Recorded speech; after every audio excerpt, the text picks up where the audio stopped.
Sa ngalan ng Ama at ng Anak at ng Espiritu Santo. Amen. Sumainyo po ang Panginoon. At sumaiyo rin.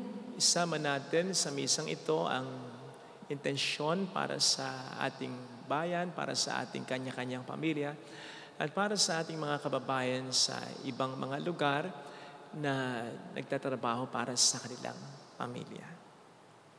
Upang tayo maging marapat, halina't magsisimula sa ating mga pagkakasala. Tayo pong lahat, inaamin ko sa makapangyarihang Diyos at sa inyo mga kapatid, na lubha akong nagkasala sa isip, sa salita at sa gawa, at sa aking pagkukulang. Kaya sinasamo ko sa mahal na Birheng Maria, sa lahat ng mga anghel at mga banal, at sa inyo mga kapatid, na ako'y panalangin sa Panginoong ating Diyos. Kaawaan tayo na mapagmahal na Diyos, patawarin sa ating mga sala at patnubayan hanggang sa buhay na walang hanggan. Amen. Panginoon, kaawaan mo kami. Panginoon, kaawaan mo kami. Kristo, kaawaan mo kami. Kristo, kaawaan mo kami. Panginoon, kaawaan mo kami. Panginoon, kaawaan mo kami. Kasama rin po sa misang ito ang intensyon para sa kalusugan ni Lolo Amang, para sa kaluwan Lola Nene. Iyuko natin ang ating ulo. Ibulong natin sa Panginoon ang ating mga sarili na mga intensyon.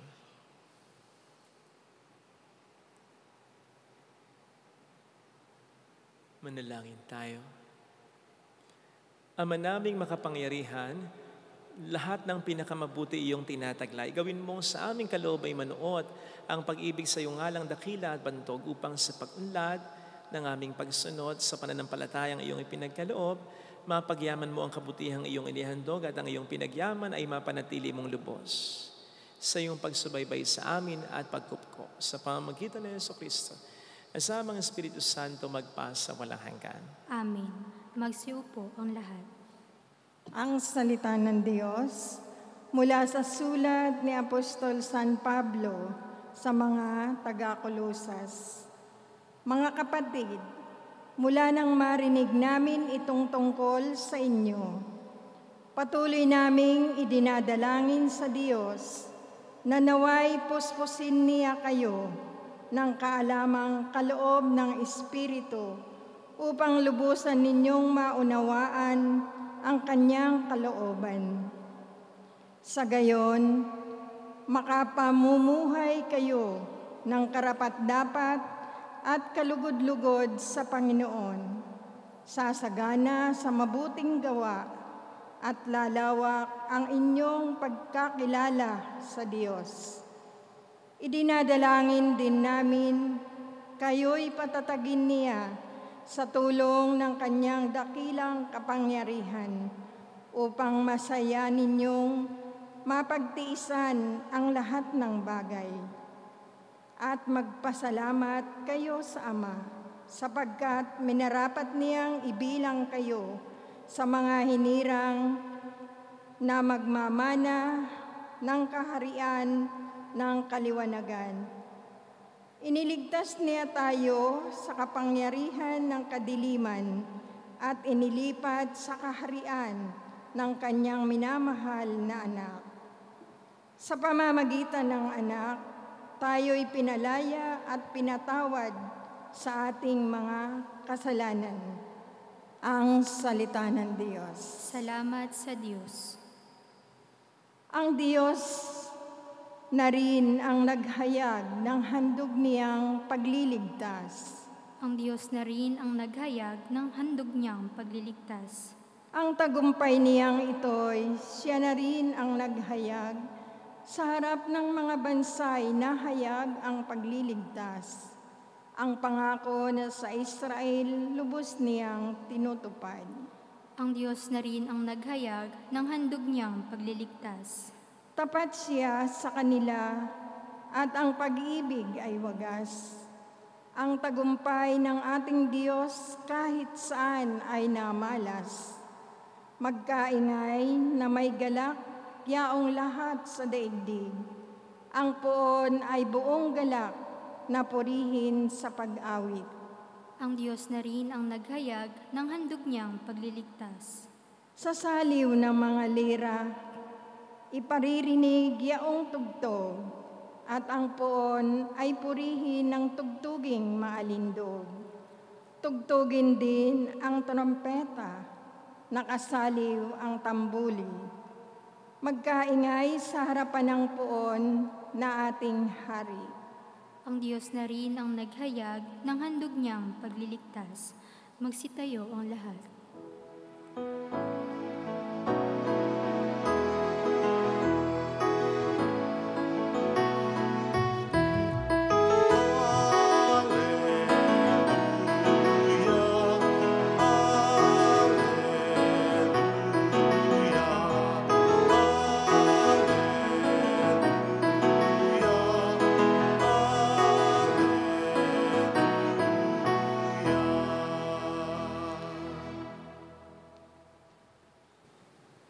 Sumainyo ang Panginoon. At sumaiyo rin. Ang mabuting balita ng Panginoon ayon kay San Lucas. Papuri sa iyo, Panginoon. Noong panahong iyon, nakatayo si Jesus sa baybayin ng lawa ng Genesaret. Pinagkalipumpunan siya ng napakaraming tao na ibig makarinig ng salita ng Diyos. May nakita siyang dalawang bangka sa baybayin. Nakalunsad na ang mga mangingisda at naguhugas ng kanilang mga lambat. Lumulan siya sa isa sa mga bangka at hiniling kay Simon na may-ari nito na ilalayo ng kaunti sa tabi. Naupo siya sa bangka at nangaral sa mga tao. Pagkatapos niyang magsalita ay sinabi niya kay Simon, "Pumalaod kayo at ihulog ang mga lambat upang manghuli." Sumagot si Simon, "Guro, magdamag po kaming nagpagod at wala kaming nahuli. Ngunit dahil sinabi ninyo, ihuhulog ko ang mga lambat." Gayon nga ang ginawa nila, at sa dami ng kanilang huli ay halos magkandasira ang kanilang mga lambat. Kaya't kinawayan nila ang kanilang mga kasamang nasa ibang bangka upang patulong. At lumapit naman ang mga ito. Napuno ang dalawang bangka na halos lumubog. Nang makita iyon ni Simon Pedro, siya ay nagpatira pa sa paanan ni Jesus at nagsabi, "Lumayo po kayo sa akin, Panginoon, sapagkat ako'y makasalanan." Nang kilala siya at ang kanyang mga kasama dahil sa dami ng kanilang huli, gayon din sina Santiago at Juan, mga anak ni Zebedeo, na mga kasosyo ni Simon. At sinabi ni Jesus kay Simon, "Huwag kang matakot. Mula ngayon, mamalakaya ka ng mga tao." Nang maitabay na nila ang kanilang mga lambat, iniwan nila ang lahat at sumunod kay Jesus. Mga kapatid, ang mabuting balita ng Panginoon. Pinupuri ka namin, Panginoong Hesukristo.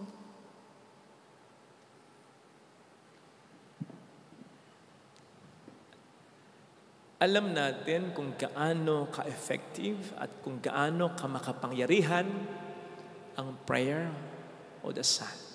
Maraming mga nangyayaring himala, milagro dahil sa dasal. May mga nagkakaasawa kahit 40 na, kakaanak. May mga nabubuong pamilya. May mga buhay na nababago. Nagbo-boom ng mga negosyo. Nakakaahon ng mga negosyo. May mga gumagaling na mga may sakit anuman ng karamdaman ng mga ito. May nagkakasundong akala mong hindi magkakasundo. May mga naiiwasan tayo at nalalampasan tayong mga aksidente, maging mga kalamidad dahil sa dasal. Ang Panginoon naman din kasi ang nagsabi niya.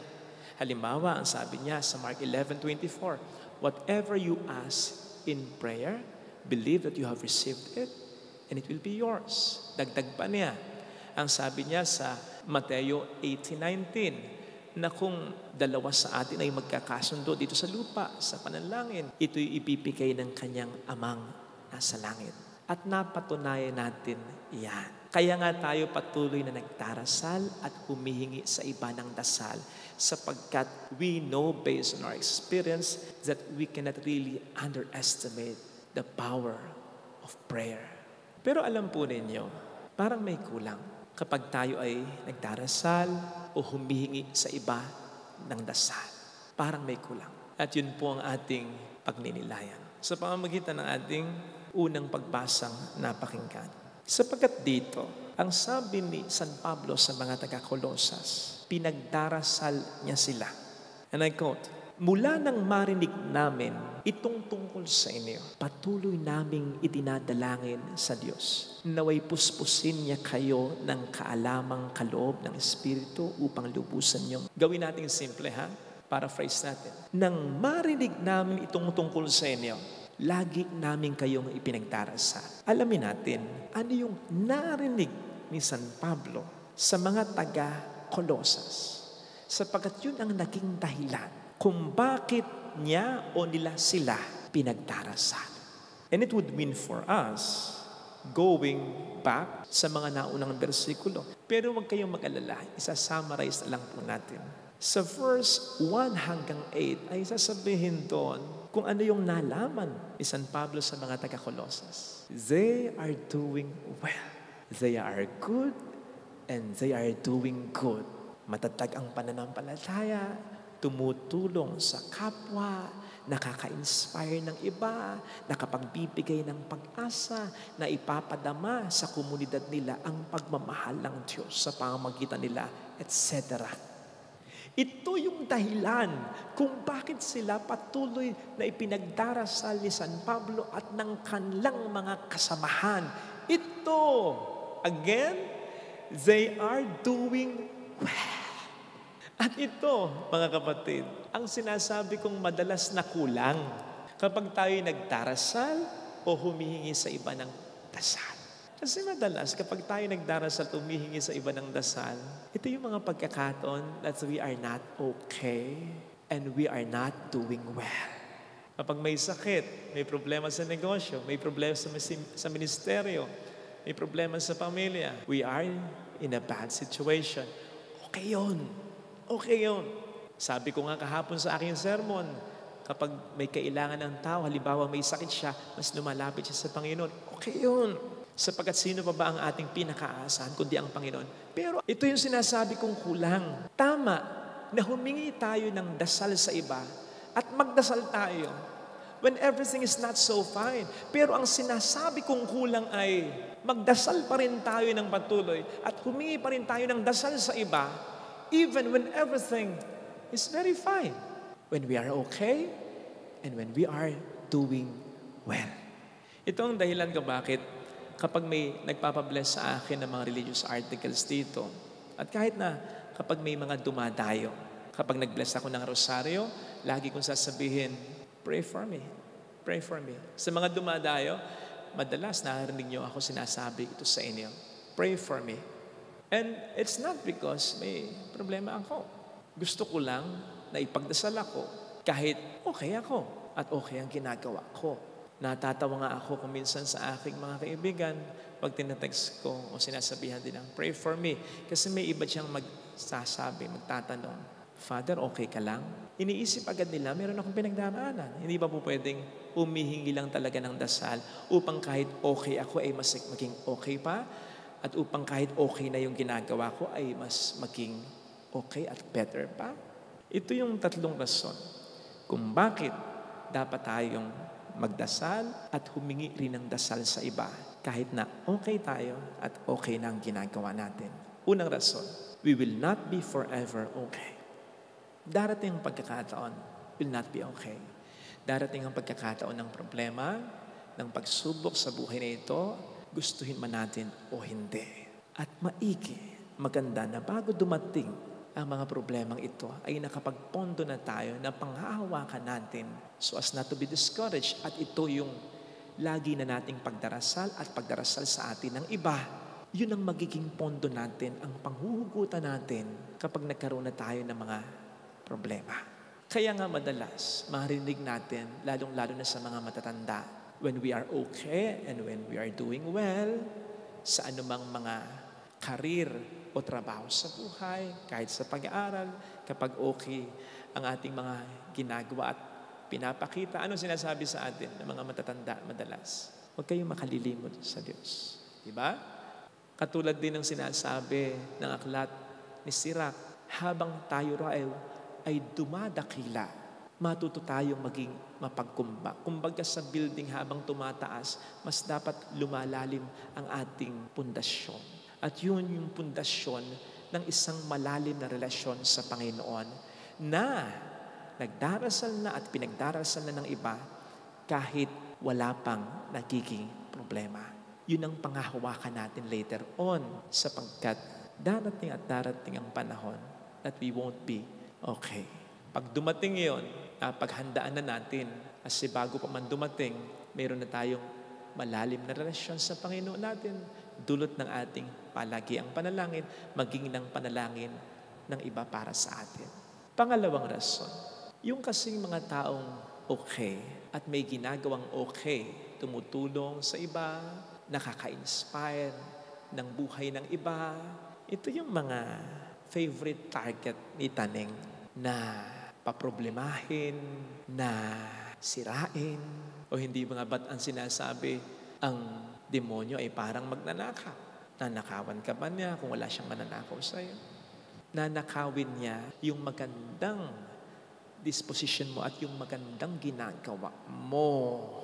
Dahil tinig ka sa lalamunan niya, masakit ka sa kanyang mga mata, sagabal ka sa mga plano niya. Mabuti pa nga po yung hindi ganong okay. Dahil may sakit, may problema sa pera, may problema sa pamilya. At least alam nila na talagang kumikilos ang diablo sa buhay nila. Kasi pinahirapan sila. Papaano kung okay tayo? At okay naman din yung ginagawa natin. Meron tayong tendency na hindi tayo maging aware na kumikilos, double time, extra effort ang demonyo para sirain tayo, para nakawin anumang magandang disposisyon at ginagawa natin. And so, people who are okay and who are doing well should always pray, should always be prayed for para mas maging sensitive sila sa panunokso ng diablo at sa constant need nila sa Diyos na tanging pinanggagalingan ng lakas nila. So that's the second one. The third point is this. Mahalaga na yung mga taong may ginagawang okay ay malaman nilang may nagdarasal para sa kanila. Tulad ng ipinaalam ni St. Paul sa mga Colossians. Because that would basically show you are appreciating the good things they are doing. Ako, it matters a lot to me kapag may nagsasabi sa akin, Father, pinagdarasal kita, sana okay lagi ang kalusugan mo, sana bigyan ka palagi ni Lord ng lakas, dahil marami kang natutulong ang mga tao, marami kang na-inspire na tao. Father, I'm praying for you. Kasi while it is okay to be okay and to do always things that are okay, it is difficult also to remain that way. Mahirap magpakabait, pero mas mahirap manatiling mabait at manatiling gumagawa ng mabuti. At tulad ng sabi ko, favorite na target ng demonyo, yung mga taong nagpapakabuti at patuloy na gumagawa ng mabuti. Hence, mahalaga at malaking bagay na ipinagdarasal natin sila. Lalo pat sasabihin natin sa kanila kung bakit natin sila ipinagdarasal. At yun ay dahil mabuti tao sila at mabuti yung ginagawa nila. Mahirap magpakabuting asawa, mahirap magpakabuting anak, mahirap magpakabuting kapatid, mahirap magpakabuting kaibigan, mahirap magpakabuting amo, empleyado. Kaya kung meron kang asawa, anak, kapatid, kilalang ganito na nagpapakabuti, pagdasal mo para manatili siyang mabuti. At better kung masasabi mo sa kanyang pinagdarasal mo siya, at sasabihin mo rin ang dahilan, at yun nga ay dahil sa siya'y mabuti at may ginagawa siyang mabuti. Pinagpadarasal kita, anak, para manatili kang mabuti, sapagat yung pagiging mabuti mo nakawawala ng pagod namin, ng iyong mami, ng iyong daddy. Pinagdarasal kita, tol, kasi napakabuti mo. At yung pagiging mabuti mo talagang malaking tulong sa amin ng mga kapatid mo. Pinagdarasal kita, boss, sapagkat napakabuti mo at yung pagiging mabuti mo ay nagbibigay ng pag-asa sa amin ng mga empleyado. And if ever dumating yung mga pagkakataong magkaroon sila ng problema, sabi ko nga, we will not be forever okay, o ma-disappoint sila, ito yung babalik-balikan nila. Yung katotohanan na may nagdarasal para sa kanila at may nakaka-appreciate ng mabuting ginagawa nila. Ito sana ang hiling nating biyaya sa ating banal na misa. Lagyan natin ang ating kanang kamay sa tapat ng ating puso.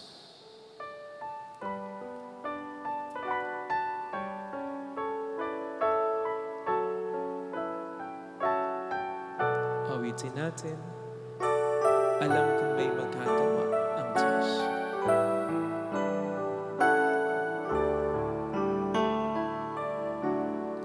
Alam kong may magagawa Makapangyarihan siya. ang Diyos. Alam kong may magagawa ang Diyos.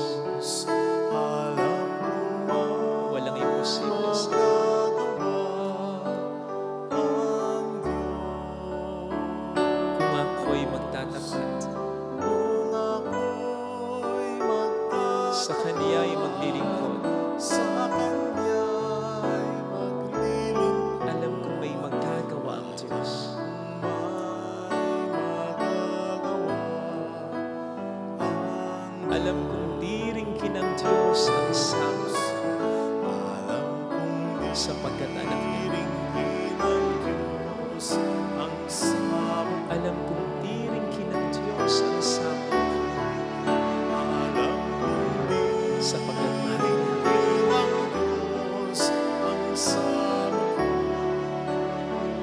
Kung ako'y magtatapat, Kung ako'y sa Kaniya'y maglilingkod. sa Kanya'y maglilingkod, Alam kong di rin kinang Diyos ang sama ng Diyos ang sama. Panginoon, narito po ako sa iyong harapan at humihingi ng lakas sa iyo. Kahit wala akong masyadong problema, humihingi ako ng inspirasyon sa iyo para manatiling mabuti para sa iyo at para sa iba, lalo na para sa aking pamilya. Dahil may mga pagkakataon na napapagod din, naghahanap din, nahihirapan din. At kung sakali man dumating din ang pagkakataon ng anumang problema or suffering, ngayon pa lang ay isinusuko ko na ang buhay ko sa iyo. Kung sana po akong pababayaan sakaling dumating ang mga bagay na ito. Hallelujah! Purihin ang Diyos. Hallelujah! Pasalamat sa siya ay muling babalik sa atin. Hindi niya tayo iiwan. Hindi niya tayo mapabayaan. Paniwalaan. Hallelujah! Purihin ang Diyos. Hallelujah! Sa takdang panahon ay babalik ang Panginoon upang tayo ay kunin. Tapat siya sa kanyang mga pangako sa buhay. Sabihin mo sa iyo, mayroong magandang mangyayari sa iyo. Higit pa sa inaasahan, sapagkat mahal ka ng Diyos ay katatagan. Kung lalapit ka kay Jesus at maniwala ka na pinagkakasal ka, maging ng Panginoon, na manatili kang mastayo, na manatili kang mabuti. Mayroong magandang mangyayari sa iyo, lalo pat kung makikipagtulungan ka sa pinagdarasal para sa iyo ni Kristo, ang magsikap na maging mabuting tao. Papuri sa Ama at sa Anak sa Espiritu Santo. Kapara noong una ngayon at magpakailanman at magpasawalang hanggan. Amen. Pag-aaral.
Manalangin tayo, pang ating handog ay maging kalugod-lugod sa Diyos amang makapangyarihan. Tanggapin nawa ng Panginoon itong paghahain sa iyong mga kamay, sa kapurihan niya at karangalan, sa ating kapakinabangan at sa buong sambayanan niyang banal. Ama naming lumikha, ang banal na paghahain ay lagi nawang magdulot ng iyong paggabasbas na sa amin tumutubos, upang ginaganap mo sa aming pagdiriwang ay maging lubos na pagkakalob ng iyong pagmamahal. Sa pamamagitan ni Jesucristo, asamang Espiritu Santo magpasa walang hanggan. Amen. Sumainyo ang Panginoon. At sumaiyo Itaas sa rin, Diyos ang inyong puso at diwa. itinaas na namin sa Panginoon. Pasalamatan ng Panginoong ating Diyos. Marapat na siya ay pasalamatan. Ama naming makapangyarihan, tunay nga pong marapat na ikaw ay pasalamatan. Ikinalugod mong likain ang sanlibutan na iyong pinagbabago at itinarangal sa pamamagitan ng iyong anak na kinalulugdan. Kaya't utang na loob ng iyong mga itinatangi at ng mga banal na kapiling mong lagi ang iyong pagkiliw at kandili. Kaya kaisa ng mga anghel na nagsisiawit ng papuri sa iyo ng walang humpay sa kalangitan, kami nagbubunyi sa iyong kadakilaan. Santo, Santo, Santo, Panginoong Diyos ng mga hukbo, napupuno ang langit at lupa ng kadakilaan mo, Hosana sa kaitaasan. Pinagpala ang naparirito sa ngalan ng Panginoon, Hosana sa kaitaasan. Ama naming banal, ikaw po ang bukal ng tanang kabanalan. Kaya't sa pamamagitan ng iyong Espiritu gawin mong banal, ang mga kaloob na ito upang para sa amin ay maging katawan at dugo ng iyong anak na aming Panginoong Hesukristo. Bago niya pinagtiis ang kusang loob na maging handog, hinawakan niya ang tinapay, pinasalamatan kaniya, pinaghati-hati niya iyon. Iniabot sa kaniyang mga alagad at sinabi, "Tanggapin ninyong lahat ito at kanin. Ito ang aking katawan na ihahandog para sa inyo."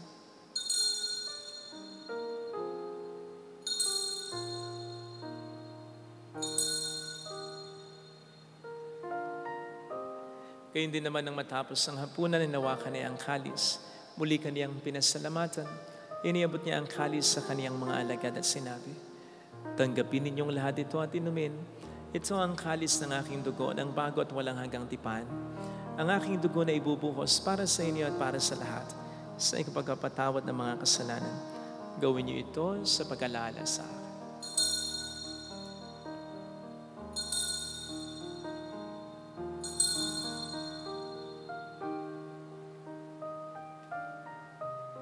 Ipagbunyi natin ang misteryo ng ating pananampalataya. Si Kristo'y namatay, si Kristo'y nabuhay, si Kristo'y babalik sa wakas ng panahon. Ama, ginagawa namin ngayon ang pag-alaala sa pagkamatay at muling pagkabuhay ng iyong anak, kaya nialay namin sa iyong tinapay ng buhay at ang kalis ng kaligtasan. Kami nagpapasalamat dahil kami iyong minarapat at tumayo sa harap mo para maglingkod sa iyo. Sinasamo namin kami na magsasalo sa katawan at dugo ni Kristo ay mabuklod sa pagkakaisa sa pamamagitan ng Espiritu Santo. Ama, lingapin mo ang iyong simbahang laganap sa buong daigdig. Puspusin mo kami sa pag-ibig. Kaisa ni Francisco naming Papa, ni Dennis naming Obispo at ng Tanang Kaparian. Alalahanin mo mga kapatid naming nahimlay nang may pag-asang sila'y muling mabubuhay, lalo ng aming mga ipagdarasal. Saglit nating ipagdasal, alalahanin ng ating mga minamahal na yumaw. Kawaan mo sila at patuloyin sa iyong kaliwanagan. Kawaan mo at pagkingtapatin kaming lahat na makasalo sa iyong buhay na walang wakas. Kaisang mahal na Birhen ng Lasalet, ang ina ng Diyos, isanusay ang kabiyak ng kanyang puso lahat ng mga banal na namuhay dito sa daigdig ng kalugod-lugod sa iyo. May pagdiwang nawa namin ang pagpupuri sa ikararangal mo sa pamamagitan ng iyong anak at sa aming Panginoong Hesukristo. Sa pamamagitan ni Kristo kasama niya at sa Kanya, ang lahat ng parangal, papuri ay sa iyo, Diyos amang makapangyarihan, kasamang Espiritu Santo magpa sa walang hanggan. Amen. Tumawag tayo sa ating Ama.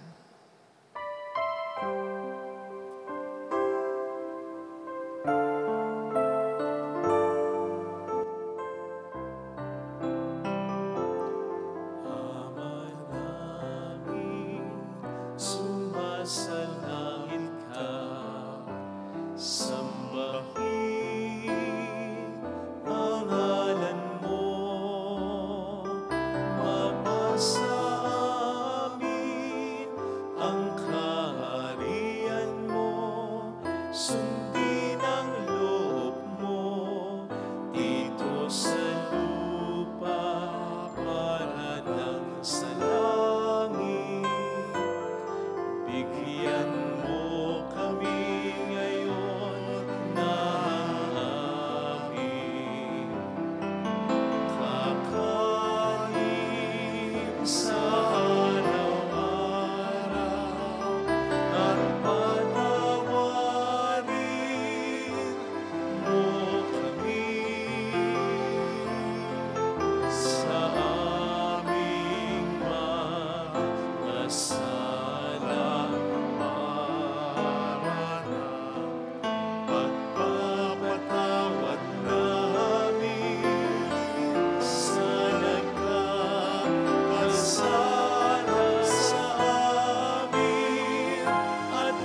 Hiniling namin kamayatiya sa lahat ng masama, pagkalooban ng kapayapaan na araw-araw iligtas sa kasalanan, sa kapahamakan, samantalang aming pinaghahandaan ang dakilang araw ng pagpapahayag ng tagapagligtas naming si Heso Kristo. Sapagkat iyo ang kaharian, ang kapangyarihan at ang kapurihan magpakailanman. Amen. Panginoong Heso Kristo, sinabi mo noon, sinasabi mo rin sa amin dito ngayon, kapayapaan ang iniiwan ko sa inyo, aking kapayapaan ang binibigay ko.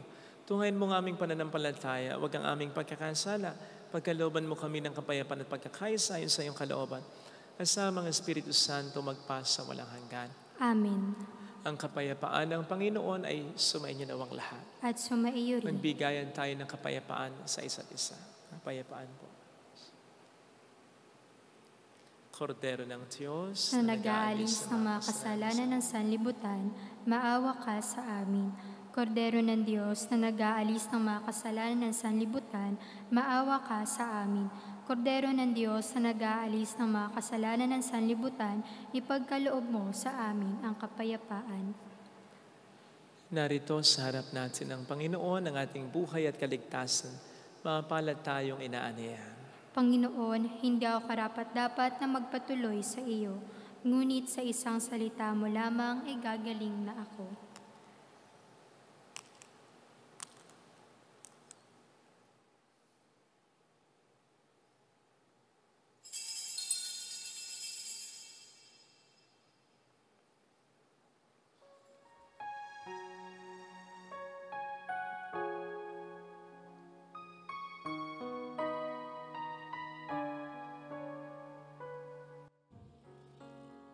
Panalangin para sa espiritual na pakikinabang. Panginoong Hesus, ako ay naniniwala na ikaw ay nasa kabanal-banalang sakramento.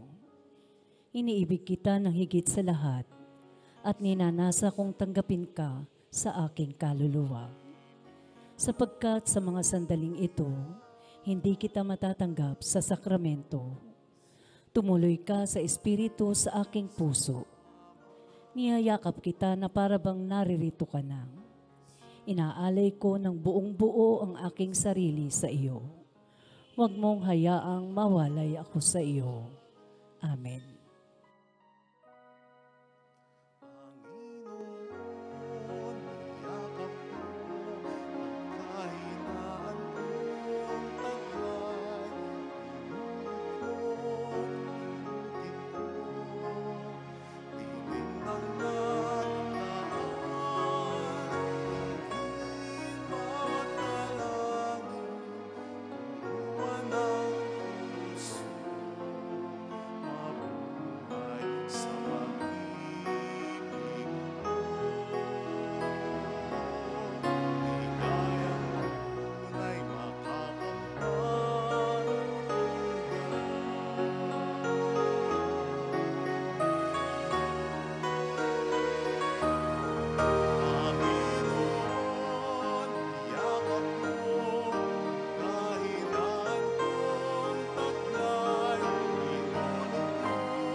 Manalangin tayo.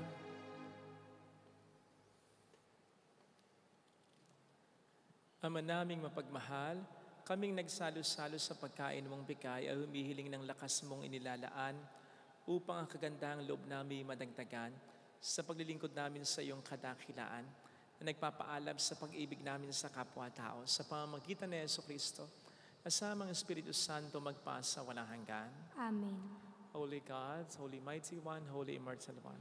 Have mercy on us and on the whole world. Holy God, Holy Mighty One, Holy Immortal One. Have mercy on us and on the whole world. Holy God, Holy Mighty One, Holy Immortal One. Have mercy on us and on the whole world. Jesus, King of Mercy, We trust in you. alalahanin, Alalahanin, O mahal na Birhen ng Nazaret, ina ng pag-asa, ikaw ang nagpapaalala sa aming magbalik loob sa Ama. Ito ang nagpapatunay na ang kagandahang loob mo'y nanatiling busilak sa pag-aaruga mo sa amin tungkulin mo'y tinupad. Sa paanan ni Kristo'y itinuring mo kaming mga tunay mong anak. Kaya ninais mong ni Isa'y huwag mapahamak, maging sa iyong walang tigil na pananalangin, pati luhay pumatak. Huwag namang mawala ng saysayang iyong paghihirap. Hiling nawa namin sa iyo, o aming inang biyag, na matapos ang pakikibaka namin sa mundong ito at sa pananatili naming tapat kay Kristo, sa kapurihan mo'y makibahagi kaming ganap, upang kung nasaan ka ngayon ay maparoon din kaming lahat, at ang kaganapan ng kalwalhatian ng Diyos Ama tuluyang matupad siya nawa. mahal na Birhen ng Nazaret, tagapagkasundo ng mga makasalanan. Ipanalangin mong walang patid kaming mga dumudulog sa iyo. Maraming salamat po sa inyong pananalangin at patuloy na pagtulong sa aming simbahan. Sumayin niyo ang Panginoon. At sumaiyo rin. Pagpalain tayo kasama ang ating pamilya na mapagmahal at Diyos ng Ama at ng Anak ng Espiritu Santo. Amen. Umayo tayo sa kapayapaan ni Kristo. Salamat sa Diyos.